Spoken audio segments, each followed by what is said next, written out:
قبل ما تبدأ تربية أي دفعة جديدة هتلاقي ناس كتير بتقولك هات الفيتامين ده، هات المنشط ده، مقوي المناعة ده كويس هاته، فاتح الشهية ده ممتاز جيبه، وده هينقذ القطيع. وفي الآخر تلاقي فاتورة الأدوية أغلى من العلف نفسه. المشكلة إن في منتجات كتير المربي بيشتريها لأنه متعود عليها مش لأنه فعلا محتاجها. ففي الحلقة دي هقول لكم على 5 منتجات لو أنا هبدأ دورة جديدة مش هشتريهم إلا لو في سبب حقيقي يخليهم ضروريين. ويا ريت تكمل للآخر لأن المنتج الأخير ناس كتير جدا بتستخدمه غلط.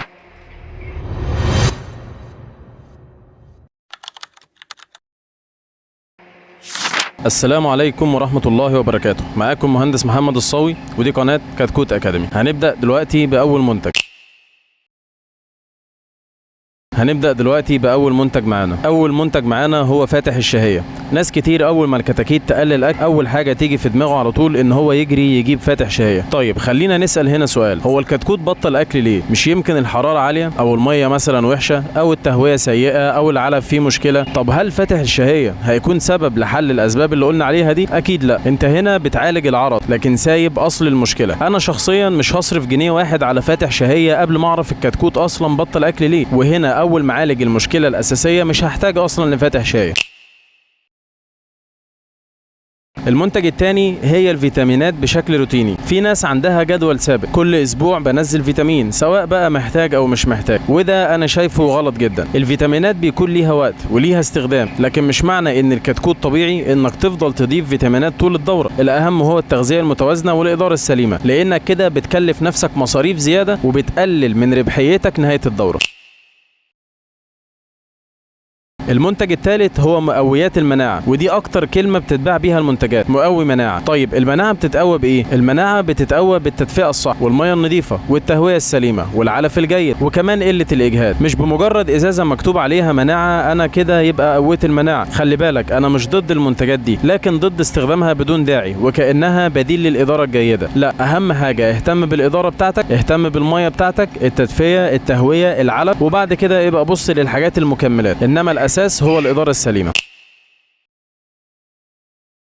المنتج الرابع الخلطات الشعبية. هنا بقى نيجي لأكبر خرافة ممكن تسمعها في مجال تربية الدواجن. طب الخلطات الشعبية دي زي ايه؟ زي التوم، الخل، الليمون، السكر، وأي وصفة يقولك عليها جارك جربها. يا جماعة مش كل حاجة نجحت مع واحد تنفع تطبق على كل الحالات، ولو في مرض حقيقي فالوصفات دي مش هتكون بديل للتشخيص والعلاج المناسب.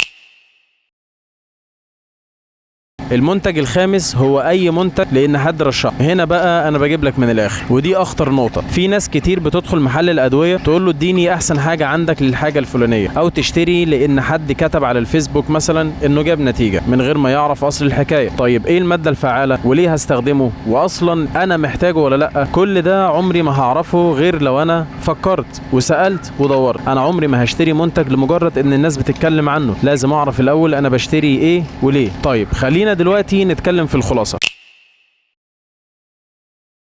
انا هنا مش بقولك ما تستخدمش المنتجات دي، لكن انا بقولك ما تشتريش اي منتج الا لما تعرف هو هيحل مشكلة ايه بالظبط، لان اكبر سبب بيخلي المربي يخسر مش سعر العلف ولا سعر الكتكوت، لكن شراء منتجات ملهاش اي لازمة في الحالة اللي عنده. ودي كانت نهاية حلقتنا النهاردة. دلوقتي بقى جا دوركم، قولولي في التعليقات ايه اكتر منتج اشتريته وبعد كده حسيت انه كان تضييع فلوس، ولو شايف ان في منتج الناس بتستخدمه بشكل مبالغ فيه اكتبه لنا في التعليقات. ولو لقيت تفاعل كبير على الحلقة دي هنعمل منها جزء تاني ان شاء الله بعنوان 5 منتجات لازم تكون موجودة في اي مزرعة وما ينفعش تستغنى عنها. سبحانك اللهم وبحمدك، اشهد ان لا اله الا انت، استغفرك واتوب اليك.